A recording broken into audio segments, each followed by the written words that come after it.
తెలంగాణలో ఎండలు మండిపోతున్నాయి. ఫిబ్రవరి మొదటి వారంలోనే సూర్యుడు తన ప్రతాపాన్ని చూపుతున్నాడు. గతంలో ఎన్నడూ లేని విధంగా ఫిబ్రవరి ఫస్ట్ వీక్లోనే జయశంకర్ భూపాలపల్లి జిల్లాలో రికార్డు స్థాయి ఉష్ణోగ్రతలు నమోదయ్యాయి.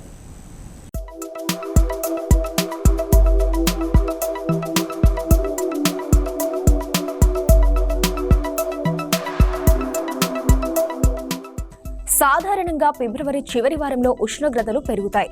అప్పటి వరకు ఉన్న చల్లటి వాతావరణం పోయి ఉక్కబోత ప్రారంభమవుతుంది. మార్చి నెల నుంచి దాదాపు ఎండలు ప్రారంభమై ఏప్రిల్, మే నెల మొత్తం ఎండలు ఉంటాయి. అయితే ఈసారి సూర్యుడు ముందుగానే ప్రతాపం మొదలుపెట్టాడు. తెలంగాణలో పగటిపూట ఉష్ణోగ్రతలు ఒక్కసారిగా పెరిగాయి.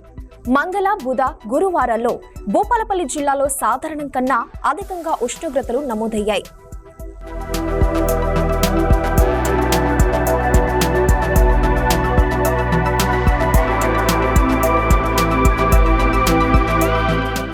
ఈ ఏడాది ఉష్ణోగ్రతల పెరుగుదలలో ఇదే గరిష్టం కావడం గమనార్హం.